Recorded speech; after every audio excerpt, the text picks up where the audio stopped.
Why I wrote No Site Required. Tony Gebhard speaks with the hosts of the Double Tap podcast.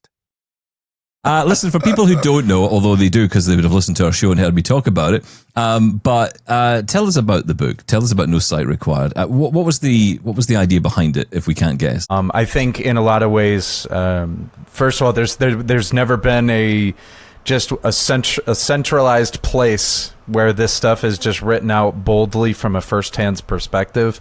There's blogs everywhere you look. There's great creators talking about it. There's great publications talking about it, but there's never really been a mainstream book that put everything in one place. So I started working on it about a year ago. And this is the key thing for me, and I think it's really important. I said this on the show the other day.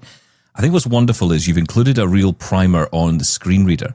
And for a lot of people, that's going to be a big deal. Yeah, absolutely. And so in the book, I dive a little bit into screen reader fundamentals and understanding assistive technology, because really we have to go to the root of it, and that's the fundamental of learning how to use the assistive technologies. You know, we got to start first with, well, what screen reader do you use, number one, and how are you going to use it, and you know, what's your experience level with it, really? So, you know, I try not to make too many assumptions in the book, but the foundations are the most important. So, you know, for some people, this book is going to be underwhelming. Oh yeah, well, I'm gonna be honest. I hate user guides. I think they're trash. And the part of the book really was to kind of mix the good of a user guide, but from a first-hand perspective, because I try to think, how would someone want to be talked to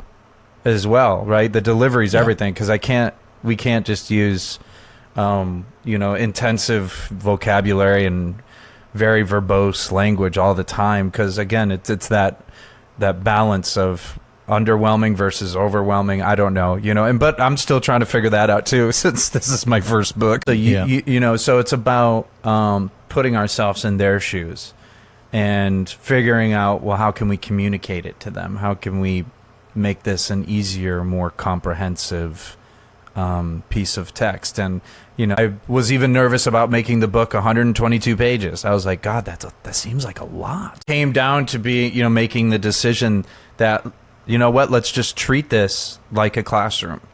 So it's first person. It's my tone of voice, the way I talk.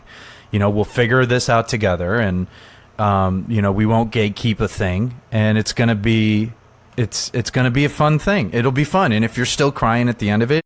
No Site Required. The Blind User's Guide to AI, out now on Amazon and at nositerequired.com.